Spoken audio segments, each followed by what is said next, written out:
ภิกขุสยามข้าพเจ้าทั้งหลายขอบูชาอย่างยิ่งซึ่งพระผู้มีพระภาคเจ้าข้าองค์นั้นพร้อมทั้งพระธรรมและพระสงฆ์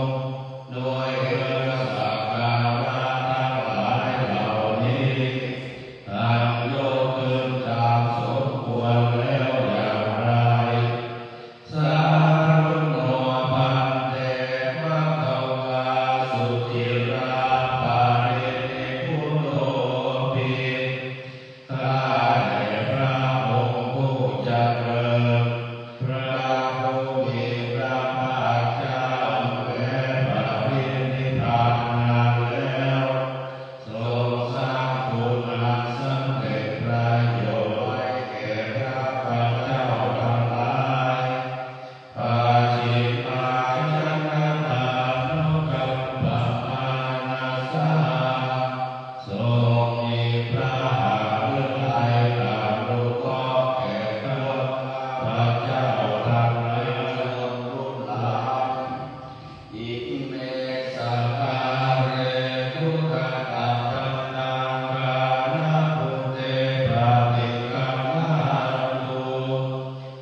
อิมังโลกังสัพเพวะกังสัพพานังกังสัพพัมมังกังสัสสะภะคะรัมมณิปัจจังสัตเทวะมนุสัสสะยังอภิญญาจัตติกะตวาภเวเต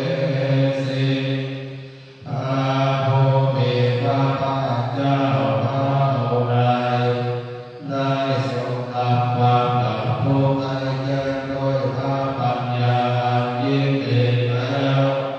ทรงสอนโลกนี้พร้อมทั้งเทวดามารพรหม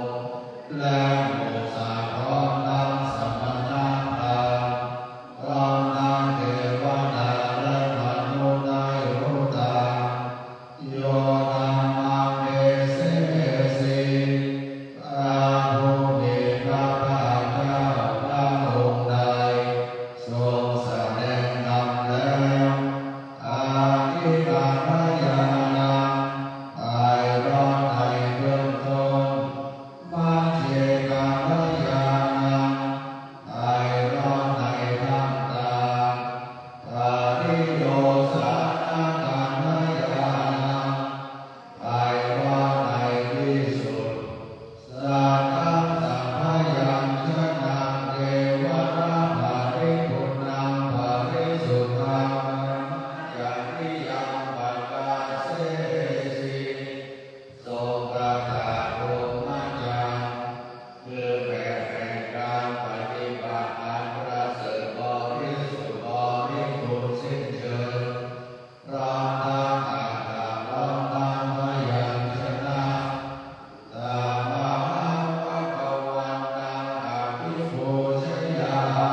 หั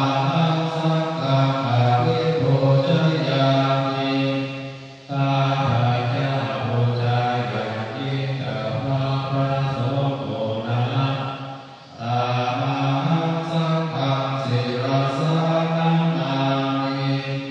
ข้าพเจ้านอบน้อมพระสงฆ์ผู้นั้นด้วยศีลธรรม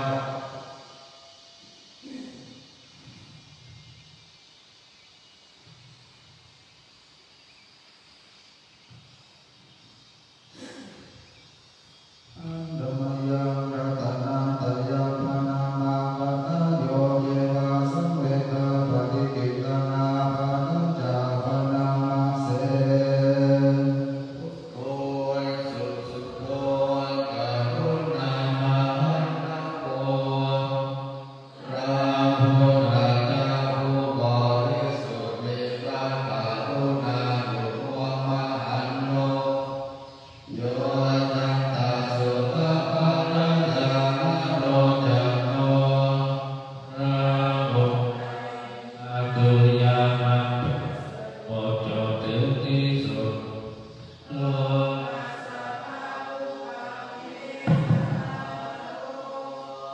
เอกโอราชเสียซึ่งบาปและอุปากิเลสของโลกวันนามิทุนาภานานา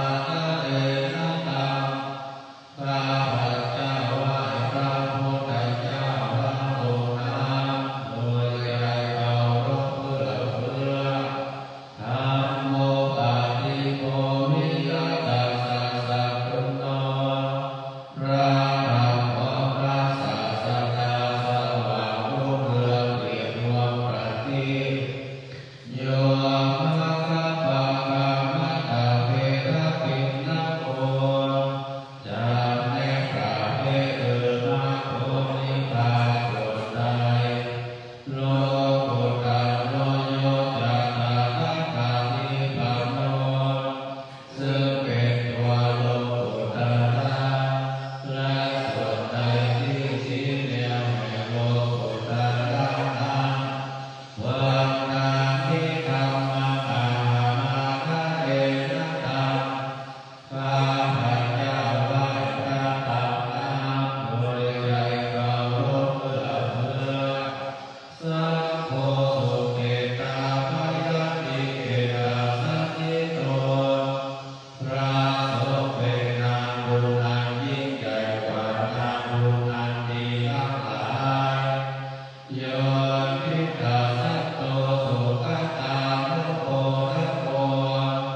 เป็นผู้เห็นพระนิพพาน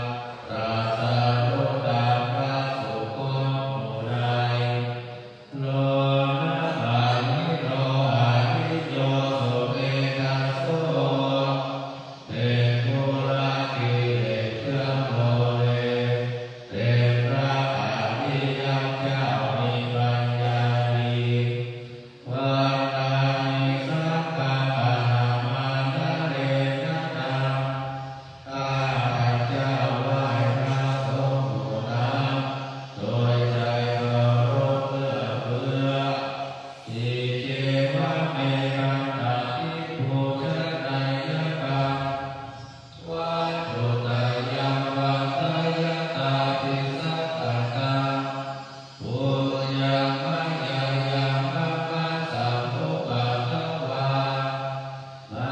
วุตตุเวตัสสะปะภาวะสิทธิยาบุญใดที่ข้าพเจ้ารู้ไว้อยู่ซึ่งวัตถุสามคือพระ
ไม่ใช่ตัวตนสัพเพสังขาราอนิจจาสังขารทั้งหลายทั้งปวงไม่เที่ยงสัพเพธัมมาอนัตตานิธรรมทั้งหลายทั้งปวงไม่ใช่ตัวตนดังนี้เตมะจันโททินามาพวกเรา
หิมังนาปัจจานาติเทวาเตสังนิเวทโย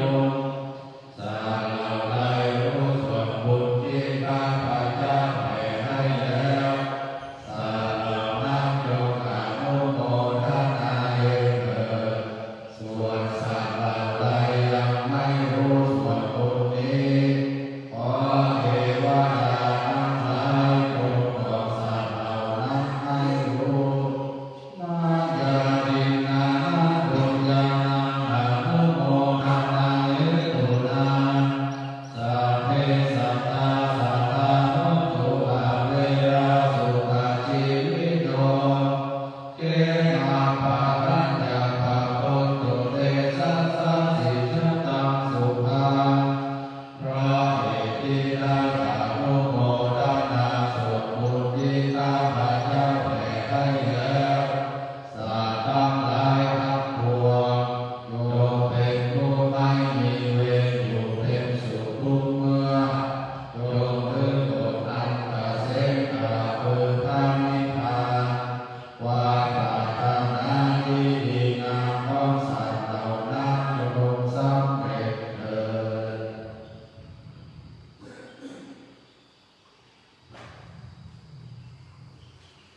พุทธา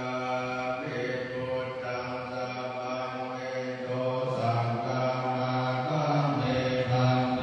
วันตามิธัมมังสัพพังเวโตสังฆังนาคัมเมธังเทวันตามิสัพพังสัพพังเวโตสังฆังนาคัมเมธังเทวันตามิปุโรปัจจายาจาริ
ขออนุโมทนาทุกท่านทุกคนนะครับตอนนี้ทำวัดเช้าวัดป่าสหธรรมิการามก็จบบริบูรณ์แล้วก็ขออนุโมทนาทุกท่านที่ได้ฟังได้ชม